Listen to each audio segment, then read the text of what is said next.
very much. I wish to hand over to Mr. Cliff Ochieng to continue with the session. I've been your moderator, Dr. Daniel Pande, a lecturer at Laikipia University in the Department of Biological Sciences and Biomedical Science and Technology. Thank you so much. I wish you an enjoyable session. Thank you.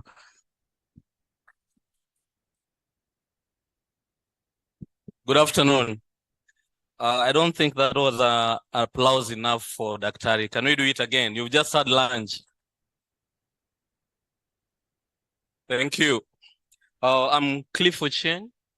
I'm currently working with Transform Empowerment for Action Initiative as a executive director. I'm going to be your moderator for the next few minutes. Normally, it's not easy to moderate after lunch. We'll try to do our best as we can. We'll start by having our eminent panelists introduce themselves. It would be an honor to, through these discussions. Karibuni, Prof, we'll start with you. I could get a microphone, please.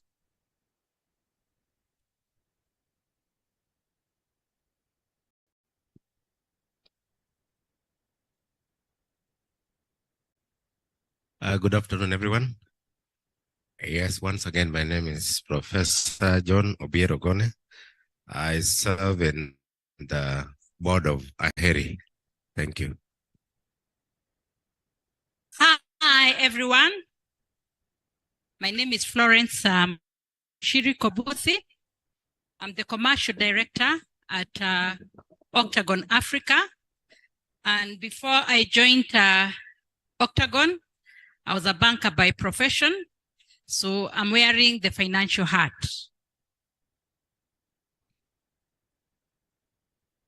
Good afternoon, everybody.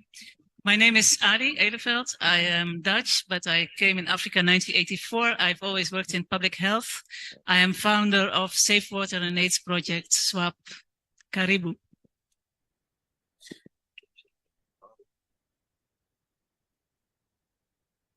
Good afternoon. Can you hear me? Good afternoon, everybody. My name is Penina Ochola Odhiambo. I work at Great Lakes University as a lecturer. I'm actually heading a place called, what is it? What is my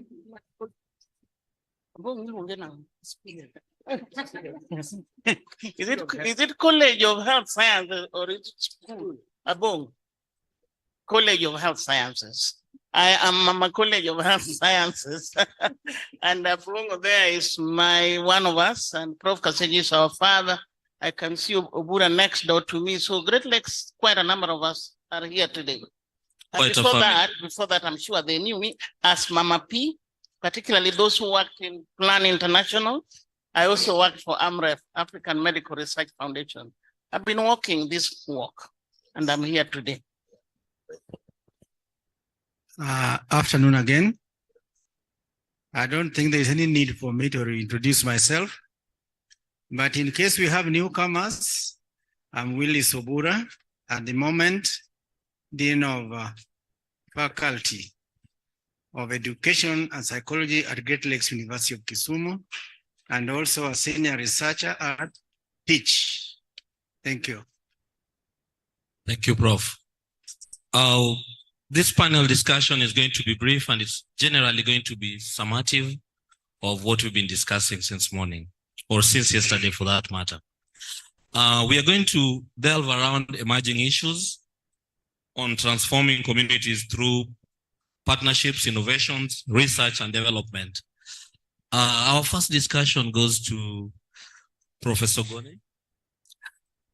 Professor Gone has participated in as an academia in research and also in implementation of policy as a CEC. So I believe this question will be most relevant to him. The term community participation has re-entered our circle as debates in recent times in terms of how do we manage public resources.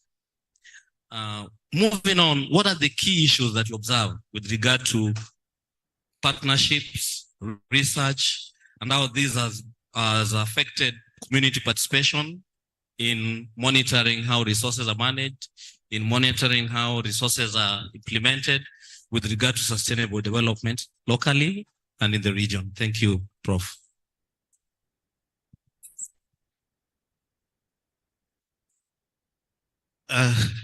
Thank you, moderator. Community participation, partnership, and research, and how they connect. I can look at this through three lenses. Looking at the community participation component in our development agenda.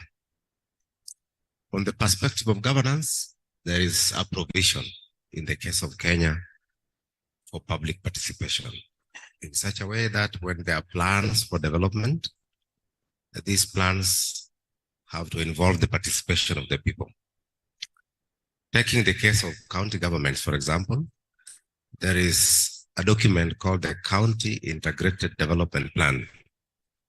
At the stage when ideas for this plan are formulated, members of the community are contacted. These people are classified into clusters.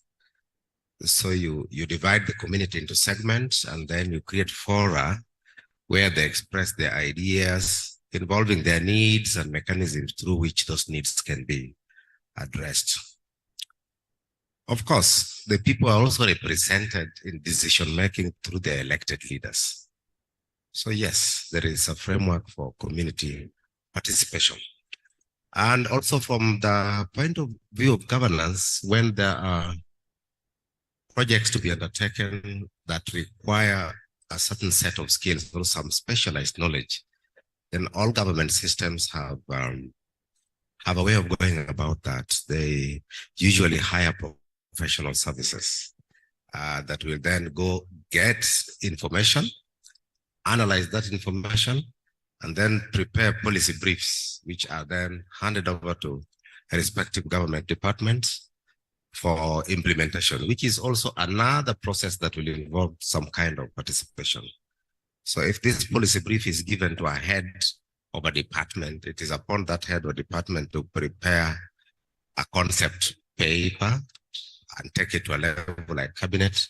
If it goes through, it goes to an assembly where it is enacted, and then budget lines are prepared through appropriation, and then regulations are made to enact it.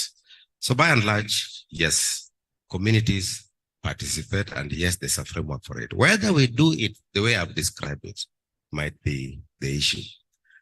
The issue of research and community participation.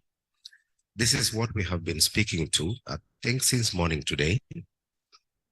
We said, and I think the last presenter, professor, told us here, that it helps a lot when the research agenda is supported by community needs, such that you as a scientist might design a study and think of things, but before you go to the implementation stage, you go into the community and get ideas from there, and then revise your approach, revise your issues, so that when you finally come up with mechanisms that will then go out there as interventions, then the community must be represented in terms of their ideas, because you rely on them for uptake of these ideas.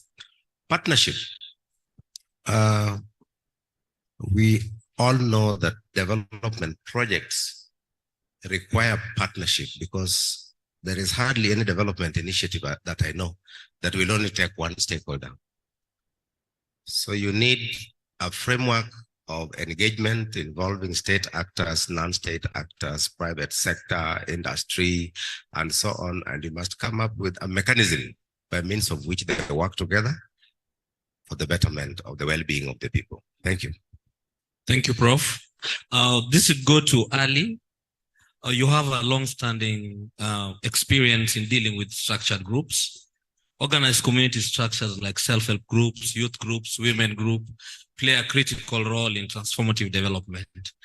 Kindly just share with us, what are generally the involvement of this community structure? What issues play around them in terms of participating in research, participating in planning, and participating in implementation? Thank you. Yeah, thank you very much. Indeed, we have a lot of experience working with communities, and who knows the community better than those who live in it? And those are mostly the community groups, the community health volunteers. I think in Kenya, we are privileged that we have the community strategy. We have already trained community health volunteers, or maybe I should call them community health promoters now, who are working under the CHAS, who are working with public health officers and supervised, and already have some level of capacity building. And if you see among those groups also, you find always a number of them are already CHVs and trained.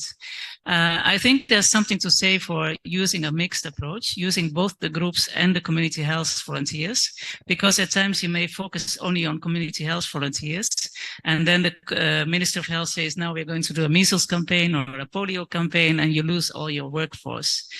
We also should not treat them as employees, because we know all very well we pay them only a token, and we need to be think of the responsibilities they have. If it starts raining and they want to work in their shamba, their priority is to put food on the table. So I think we cannot really demand too much from them. And I think it's also important if we can advocate for some uniformity on how we compensate them. Because for us, we have seen sometimes that we work with community health volunteers very well. We agree on compensation and everything, but then a well-funded organization comes in and pays them 5 times or 10 times as much. And then when we want to come back, they say, but you guys are paying us peanuts, and they don't want to move anymore. So I think that the partnership really is important. We need to talk to each other. We need to agree with each other, and also be sensitive to the cultures. Let's say if it's circumcision culture now, which is happening now, I believe in Western Kenya, maybe there's not much we can do during that time. And when it starts raining, people want to go to the shamba. We need to involve them at all levels, from planning to introduction, and make sure that we do well capacity building, because I think it's only those who are well trained can perform well. They need to be clear on the research, the timelines, the ethics around it, and also be part of the dissemination. Thank you. Thank you so much. Professor Willis Ubura, thanks for the Tumbutku story. Currently, as a practitioner and as practitioners here, evidence-based programming has become the norm. And it's critical that when we are implementing sustainable interventions that are impactful, we consider aspects of evidence-based programming. I would want to get it from you. What are the common issues that come into play with regard to utilizing research in planning or designing projects that can meet the threshold in terms of evidence-based programming? Sorry. Thank you very much, Coordinator. The areas of concerns or the problems are magnitude. They are all interrelated. All of them are interrelated. But let me start with the easiest, which is we are now all common, and we talk about it, technology. There need to be further, I don't know that you call it a search or research. How can technology directly impact the community? I know when we talk of the community, everybody, even you here, you are a community. But I mean, and I may use the word underprivileged community, the ones in the rural areas and all those. We talk of technology, advancement. How does it reach the community? How can that technology enhance partnership? Participating. Yes, we can talk about communication technology. That is okay. We have social media and everything. But how do you implement that idea you had and you put in the social media? How is the community the rural people going to understand it, have read it? How are you going to implement it?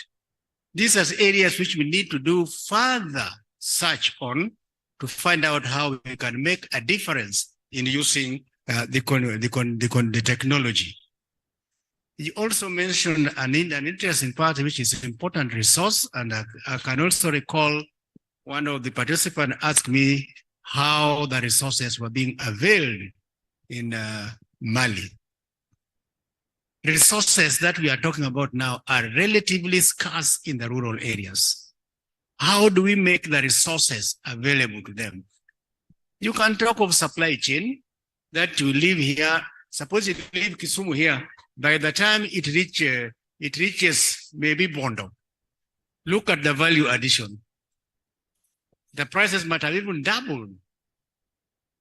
How can we go to avail the resources so that even if we are thinking of a program or a project and we have agreed and the community themselves are going to implement it, how are they going to acquire those resources?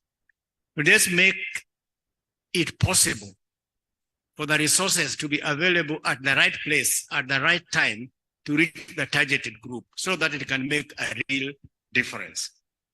One thing I can come with, and if you don't mind, is that all of us, we have attitudinal constraints. And that attitudinal constraints impacts negatively on the partnership. You are looking at the people in the rural area as inferior. That there's a huge knowledge gap on them. Ask yourself, they have been living there all this time. If they are that inferior, how would they have managed to live? And go and look at the lifespan. They are living far much longer than you. And you are supposed to be the knowledgeable with all the access. How? Let us change our attitude and know that they are actually one. If I may know something that I may add value to, let me be part of that group. Let me be part of them and move one with them. And let us forget that attitudinal thing. And you see, one of the attitudinal constants we have, you go talk of partnership and you want to introduce them to a new program. You say, oh, well, there's this one which is done in Kenya, but I have one here which was made in France. Your idea is that anything in France, anything in America, anything where is of better quality. By this time, you should have learned and known that you are actually on the survival algorithm pendulum. Have a positive attitude on that, okay? You see, why I talk of that, if you don't mind, I'll just give you one example. I did my master's at the University of London. I did my master, but when I came back, I was in the Ministry of Agriculture, I get a phone call from the embassy, the British embassy. And I go to the British embassy. Here was a man who was my junior doing bachelor, had never done anything practice, and brought to the government of Kenya to advise them on irrigation. He had never seen anything irrigation, practice it or whatever. And he came to the ministry, here the PS meeting him.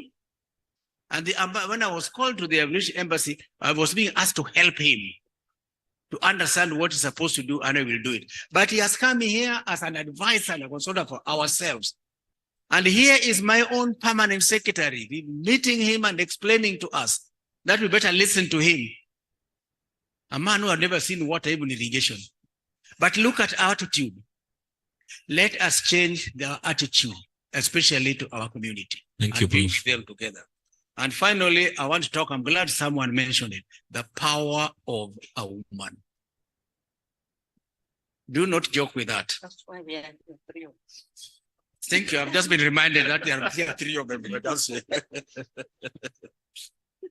Why has Rwanda, which was a devastated country, 1994 genocide, why have they done so well now?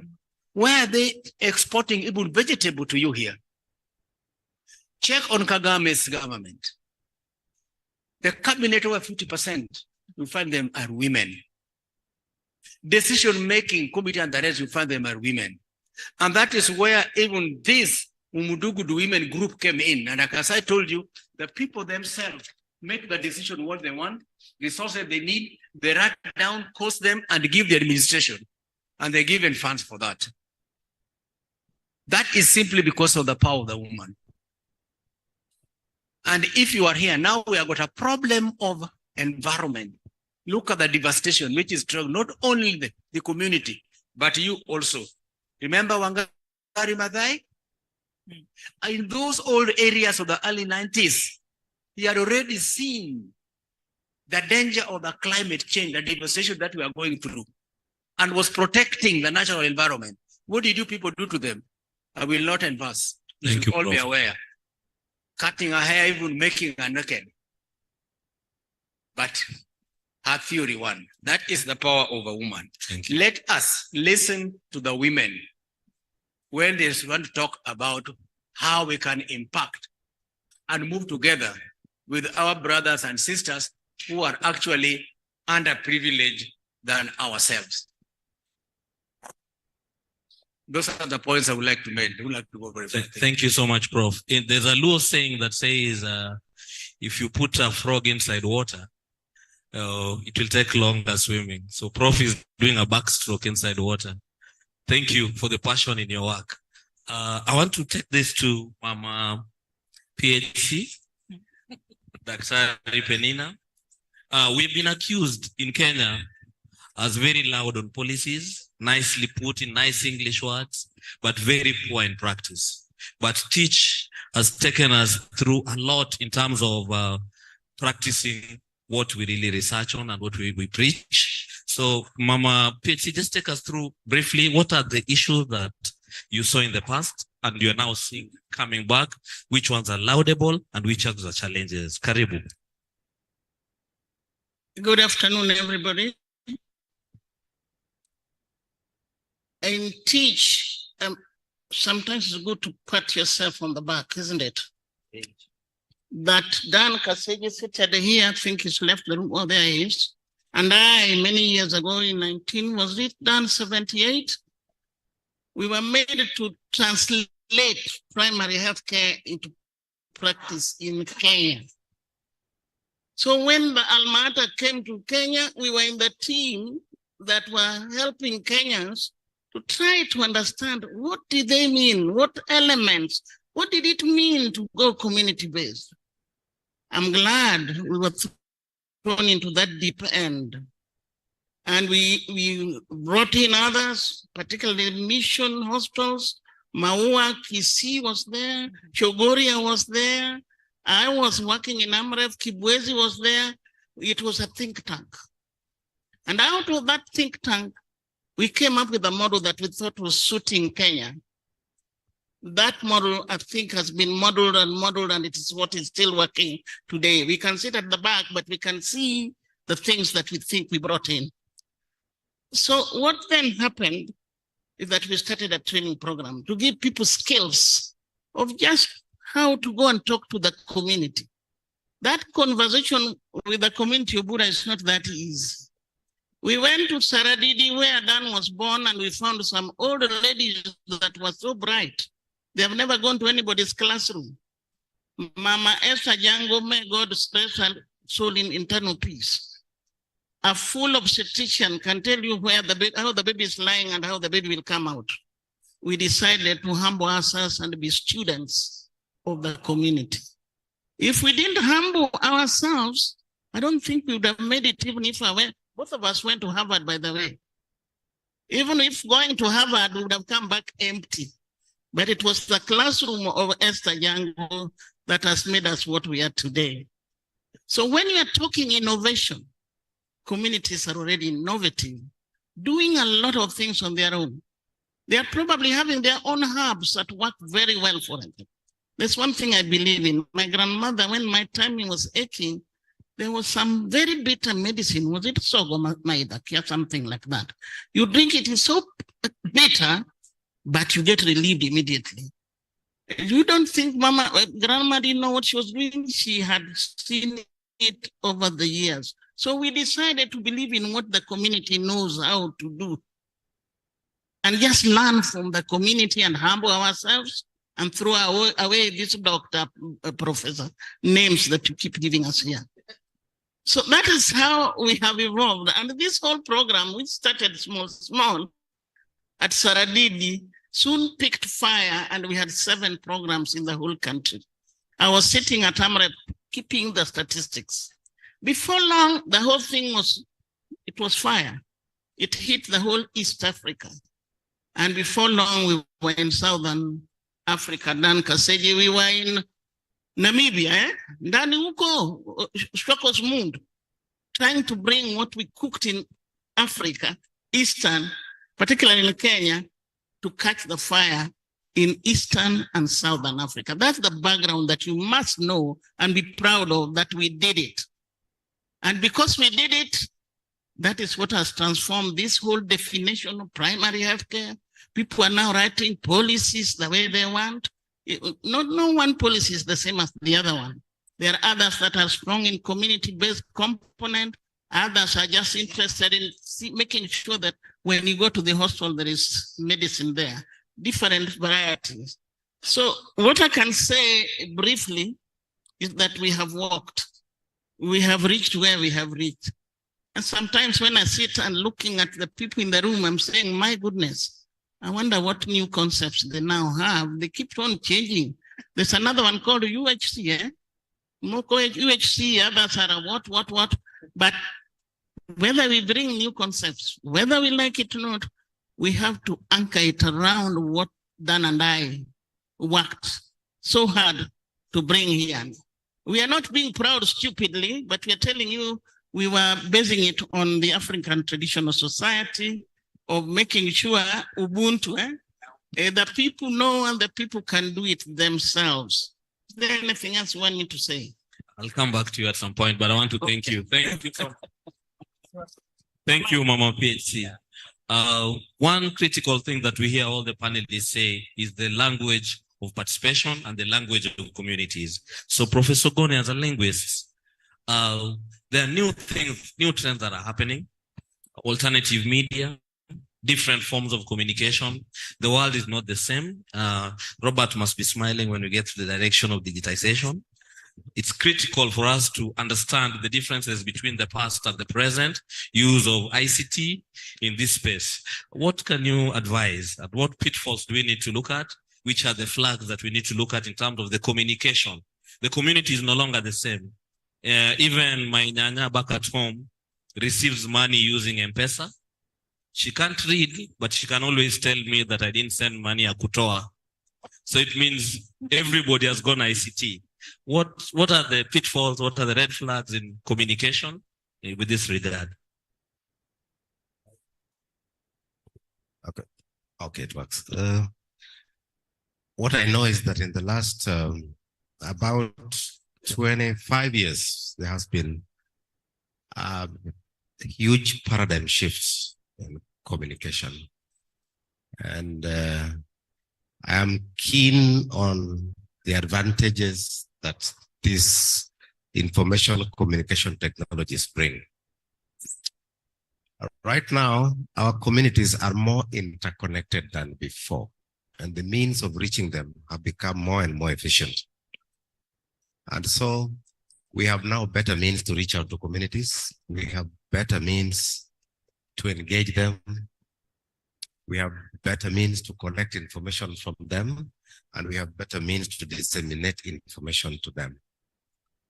So information communication technologies are something we can take advantage of. I remember in the year 2000, when I was doing my master's degree, I traveled from one university library to another, looking for books to read.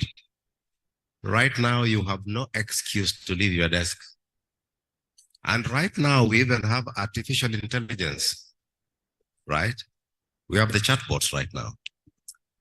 You can get answers to any question in the comfort of your home.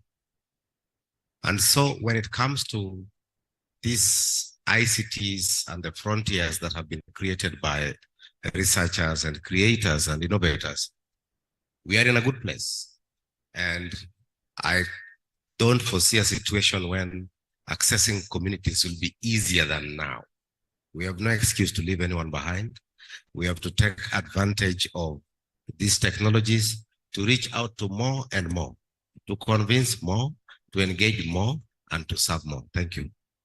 Thank you, Prof. So the floor is eager to ask questions, but I'll just take one more question for Florence. At the moment, there's a lot of concerns from the citizenry on the effect of inflation. The need is getting wider, the purse is getting smaller, and this has implications on well-being. So financial freedom is critical for sustainable development. I'm taking it from what Professor Kaseja told us the first day. The suitability, the fit, efficacy, all has effect and is embedded in financial capacity of a household. So in your practice, to have financial security, there are various packages that are out there in the commercial sector.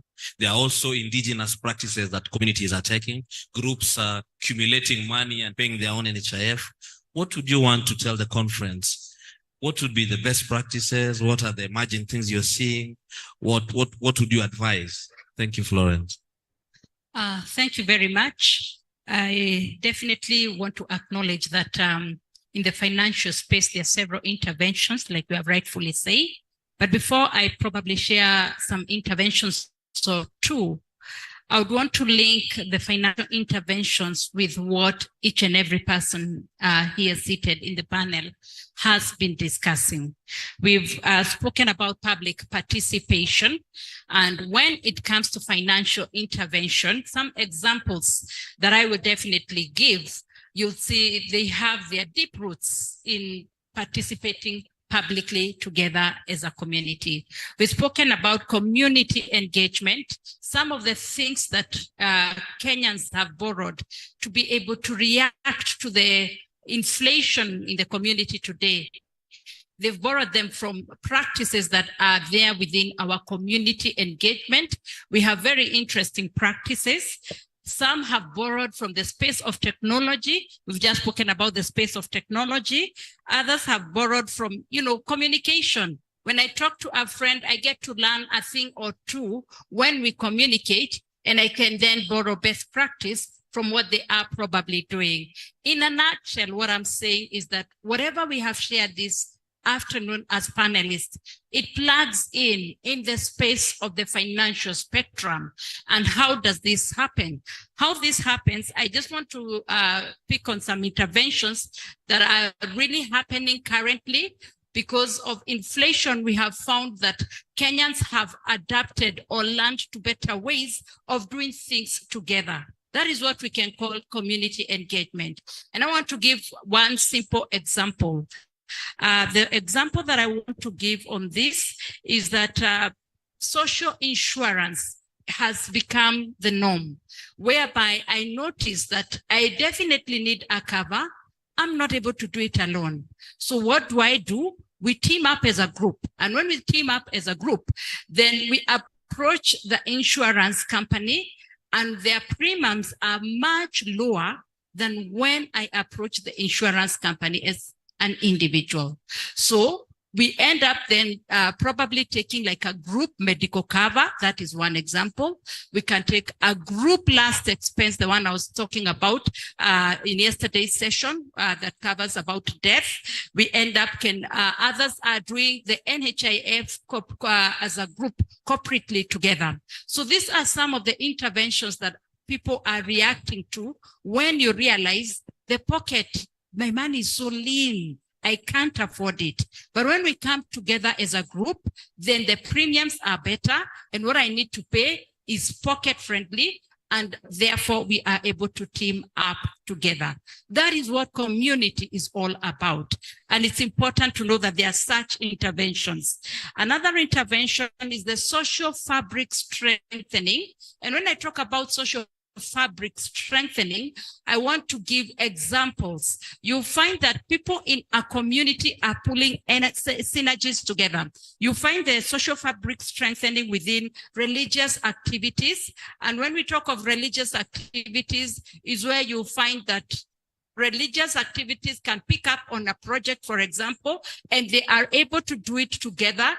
It can be an income generating project. It can be a project where you are supporting a group of people and therefore creating employment down the road, which is boiling down to monies through these church projects that could be taking place. If not even church, some of the projects could be family initiatives that people are doing as families. And as you're doing the family initiative, a family project, you are looking for an extra shilling, an extra source of income.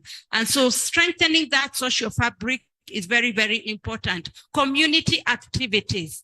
I just want to give one that's very, very common, especially in the rural areas, where you find that you could be having a water project, but you do not have the resources to actually then employ people to maybe dig the trenches, and you need water in your village. And then you find people voluntarily saying, I'm going to do 1, 2, 3, and they're able to participate maybe in the digging of the trenches, or they come up within their community who go around it. And when they come together and pull their strengths together, that's the strengthening of the social fabric, and they're able to enjoy the connectivity. So if you're longing to have connected in terms of fiber, for example, and maybe you've been told we need you people to take this up as a community initiative. So you find that those are some of the interventions.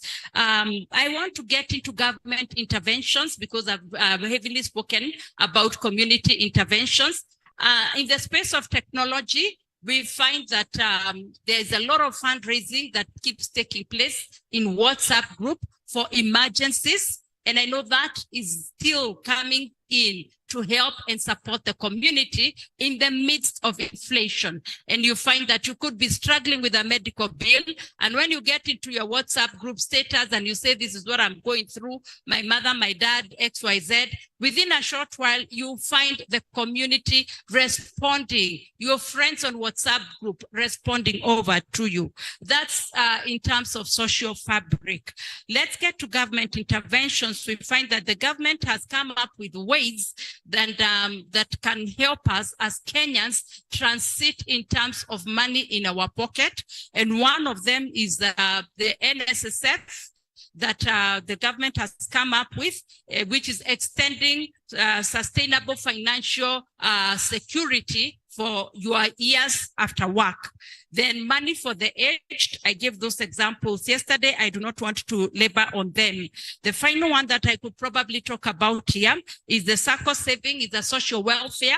You find that Kenyans are also inclined in terms of knowing that I need to save, but I don't need to save this money within my purse or my handbag or my M-Pesa, moving around with it. And therefore, they go for proper savings through the SACCO. And through the SACCO, you find that the SACCOs also have a way whereby if you'd want to possibly get back to the SACCO and borrow the savings that you have saved, there's a way they multiply it against your shares, which stands for you in as collateral. So those are various different interventions, and you can knock at the SACCO door anytime. So long as you have your saving and your shares, they would be able to support you, as opposed to when you get to the bank and the bank is quickly asking for a collateral or any form of saving. When we are talking of social security and the world of finances, think about, what have I kept for a rainy day?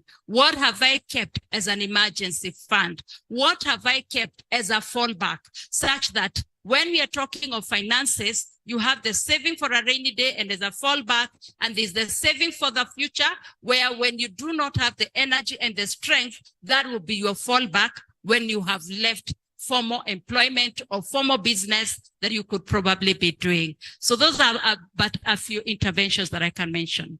Thank you, Florence. When you give a commercial person a microphone, expect some marketing. That's different with Florence. Florence talks empowerment. When you're transforming communities, you notice that partnerships, innovation, and research are Siamese twins. They walk together. At some point, they walk holding hands. At some point, they walk looking at each other. I would want this eminent panelist just to give me a sentence. Today I get to give instructions to my teachers. I'm honored to do that. A sentence, just one sentence that you tell this conference. One sentence for transforming communities. What would be your game changer in one sentence? What would be your game changer in transforming communities in a sentence? I'll start with the ladies. Mama PhD. Yes. Transforming the community, what would be my game changer? That's the question you're asking. Right, you're right. Put the skills in the hands of the people, and the people will do it themselves. Amen. From design to research to evaluation to program. Thank you. Ali, sentence. Encourage entrepreneurship to create resilience of communities. Great. Thank you. Florence. To be guaranteed financial security, you need to save early. Thank you. I request the men to take example from the ladies. One sentence. I'll start with Professor Wura Karibu. And not a paragraph. Okay. Attitudinal change for you to work with and share the little you have with the community. Thank you. Thank you. Hallelujah. You are converted. Professor Kone. Before you design intervention programs, conduct a needs assessment and assess the situation first. Thank you. Asante sana. Can we give one big applause for the eminent panelists? So I'll request Director Robert to take over from this point. Karibu, Robert.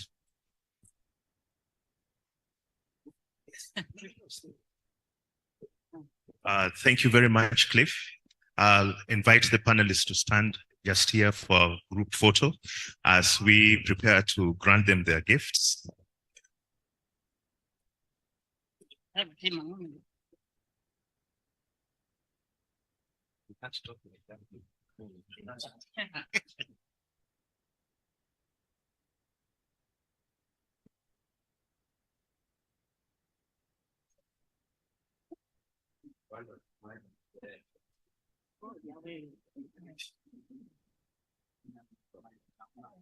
Okay, thank you. I'll then start with Mama. And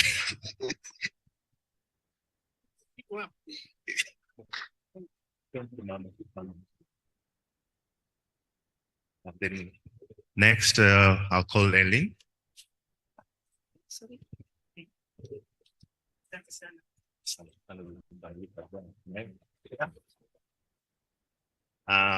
Then I'll invite Lawrence, our financial community expert. Then I will call on Tumbuktu expert. Thanks, Prof. Thank you. I'll call on our eminent linguist. More for you. Where are the umbrellas? It was raining, so we need to escort them with umbrellas. Yes.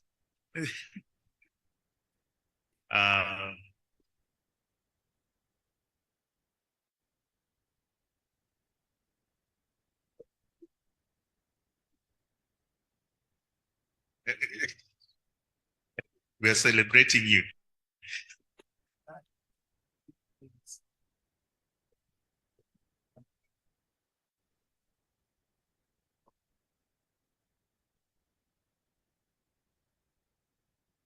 These are merchandise from one of our supporters, and we cannot just have them for ourselves. So since you heeded our invite, we say thank you once more.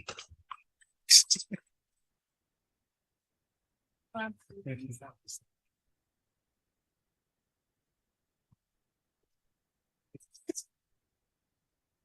you. Thank you. Thank you. Thank you very much. Yes. Yes, yes, that's fine.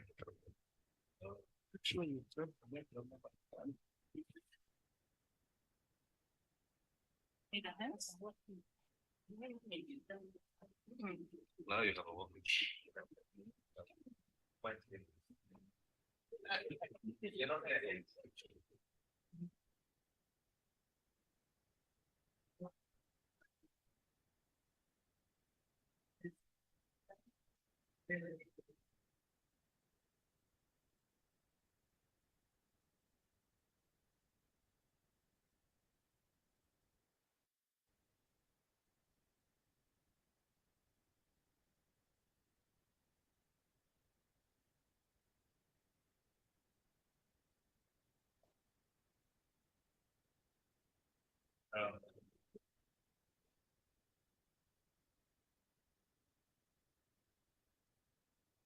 Good afternoon.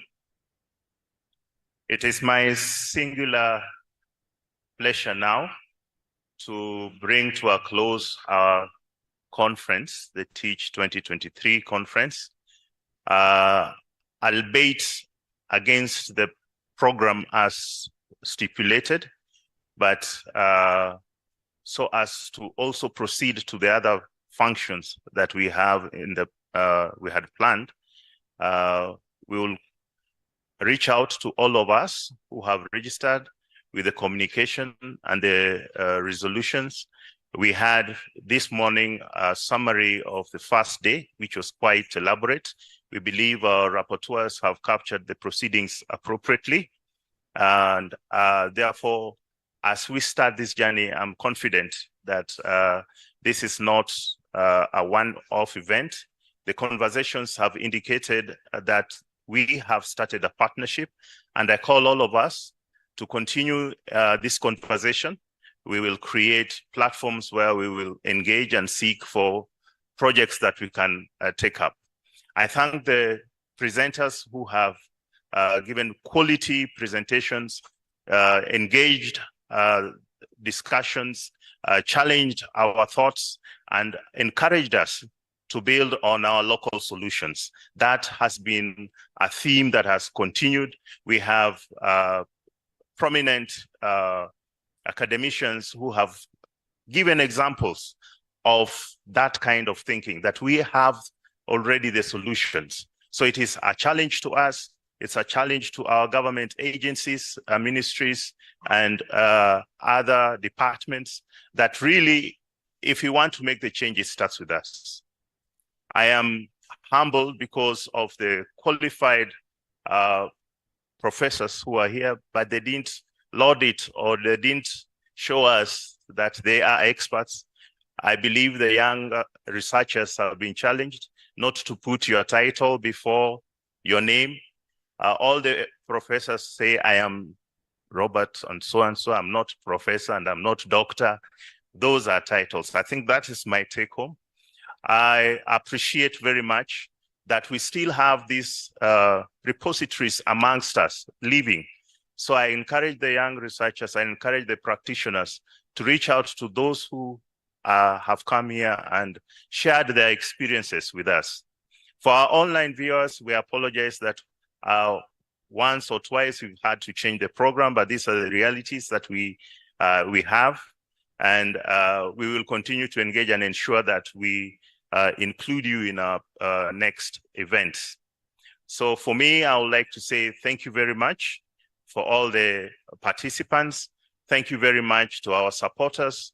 I also want to say a special thanks to the committee, to the secretariat. This was not a one-man event or one institution. We collaborated. Our Teach invited Aheri and allowed us to work together. And we had a secretariat that is constituted from officials from both institutions. I would like to encourage the staff of Teach that you are privileged to have a lot of resources. And probably you look at them and because they are close to you, There's familiarity with them.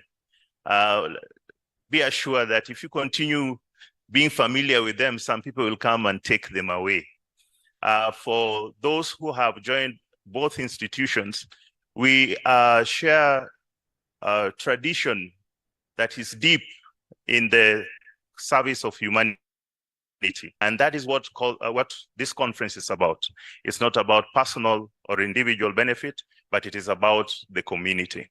With those remarks, I will therefore invite Professor Dan Kaseje, the co-convener of this conference, to give his final reflections, and then he will usher us into the next program. As he comes, I'd like to also recognize Professor Chacha Nyagoti Chacha, the chairman of Tich-Aheri Board of Advisors. Thank you very much. He's always been our anchor and our support. He reaches out and opens doors that we cannot open, and he gives us ideas that we will think are not very helpful, but if you use those simple ideas, then they are great. Professor Dan Kaseje.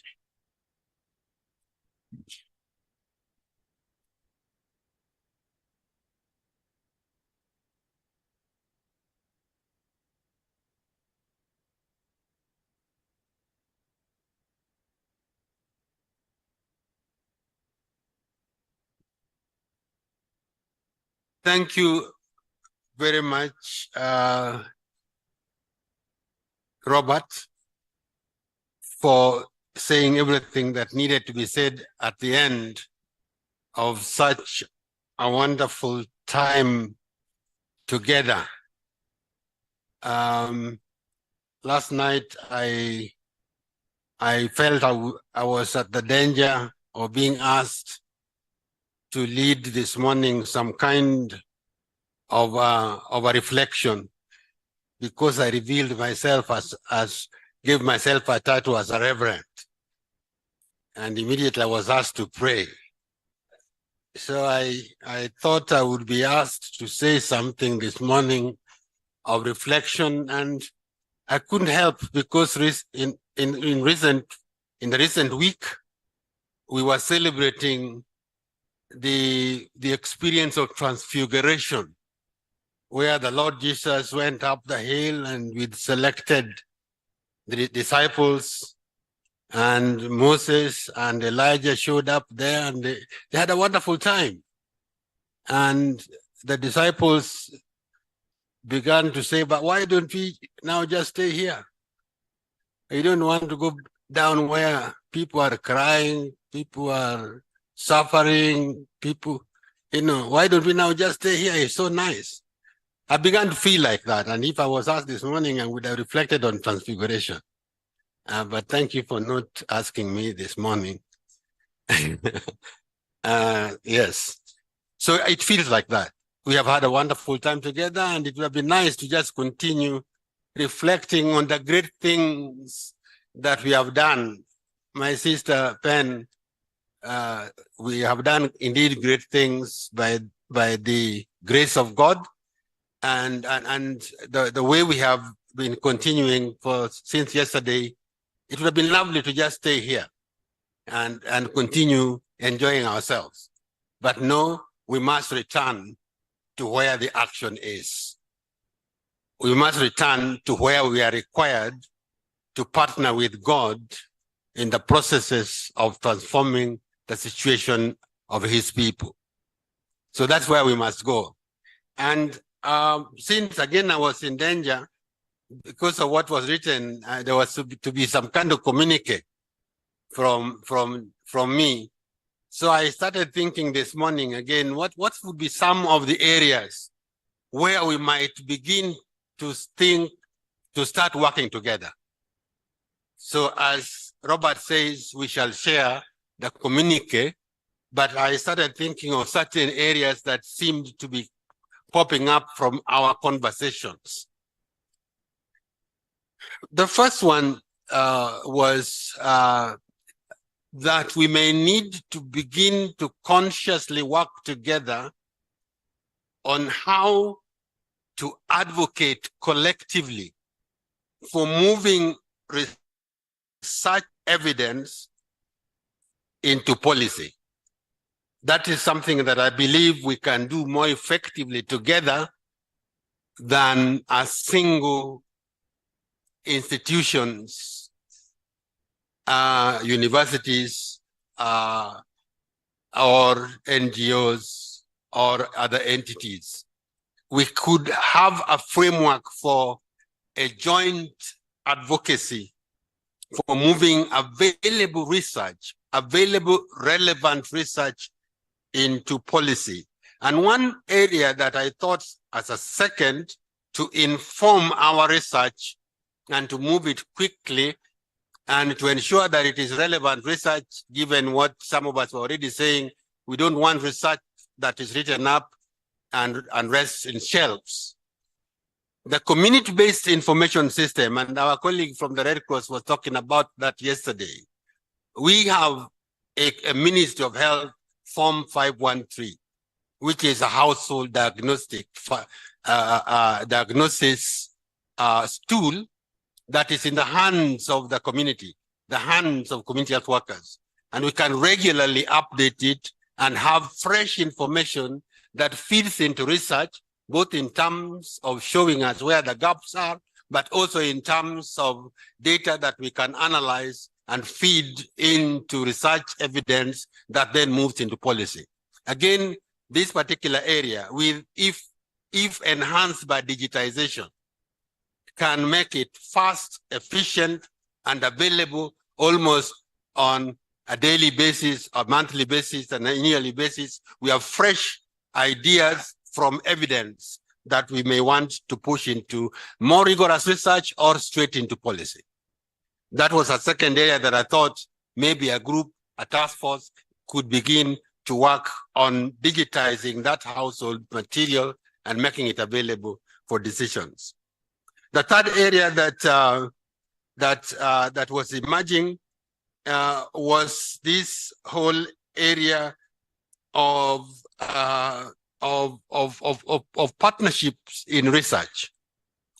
Again, I believe there are certain topics that we can work on together from different sides and have a more robust and stronger evidence, because we can have results from Uganda, from Tanzania, from Kenya at the same time. Of course, we may be moving them towards the next conference, but we have a mechanism that allows us to do joint research, to do joint proposals, and to be able to actually support each other in this area of relevant research. And lastly, we have talked a lot about financial security. We have talked a lot about poverty and the impact of poverty on ill health and development. We have talked a lot about that area. And one of the areas that I think many of us need to think about is how can we ensure that every household has employable skills? Is that a possible goal to aim for? And if it is, then it requires all of us to work together jointly. Give ourselves a framework of 5 years.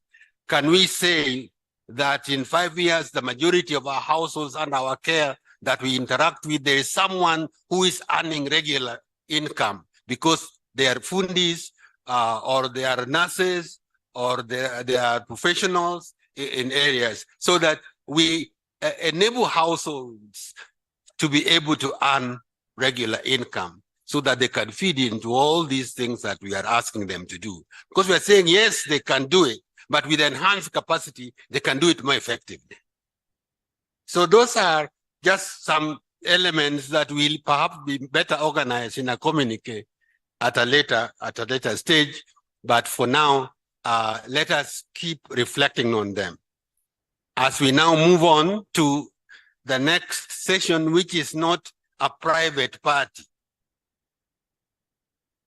The next session, which is the celebration of 25 years, is not a private party. You know, you celebrate with friends. You don't celebrate alone.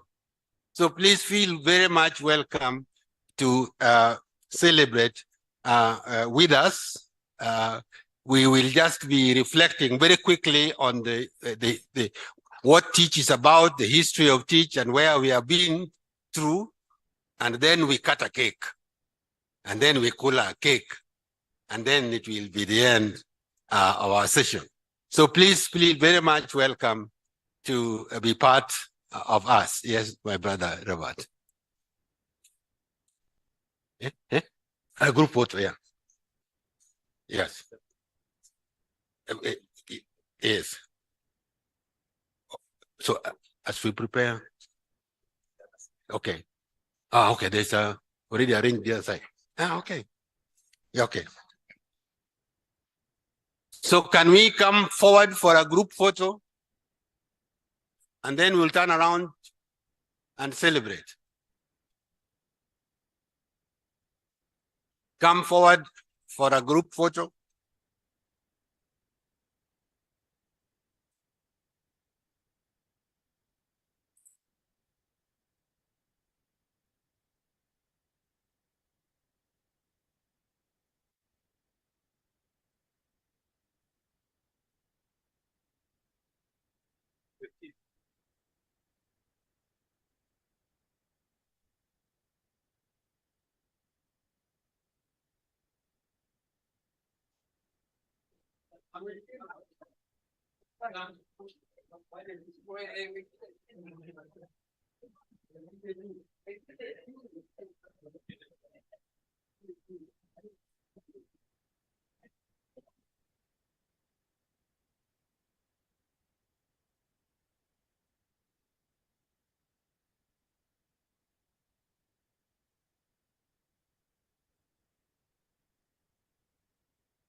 Thank you. Can you please make haste?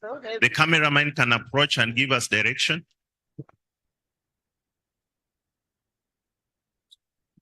Some people can go up the stage.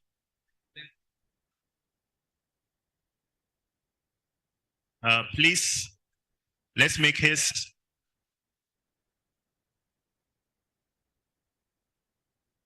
The cameras are many, they can take everybody. I think this you can.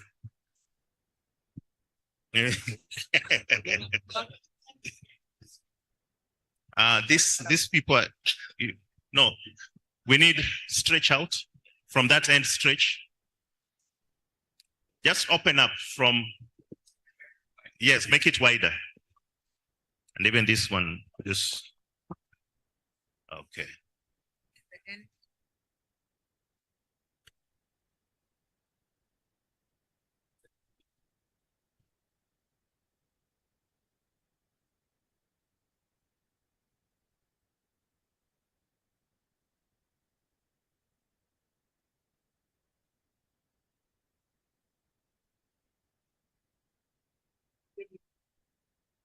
Mandela, can you see everybody?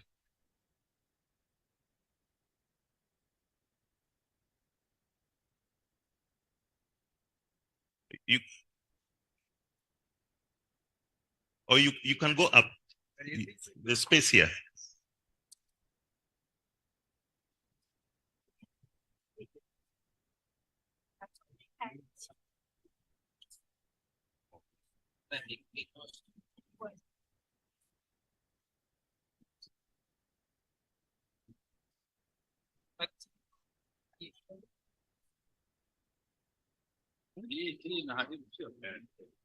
You can push it to the side.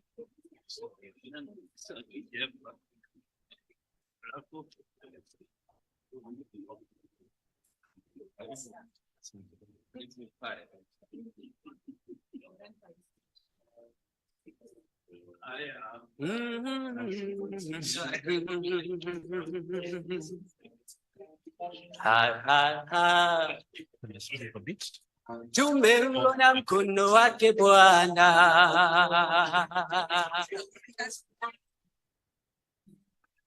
mengi mazuri tumeyaona. Everybody? Can you see anybody? Yeah, I see you. Yeah, This one is interesting.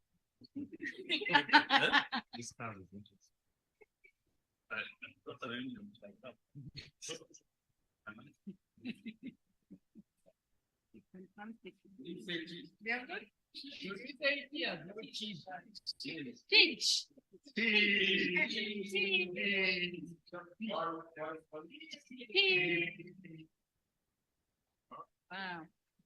You're done? Okay, thank you very much. We're good to go. The celebration is on the other end of the room.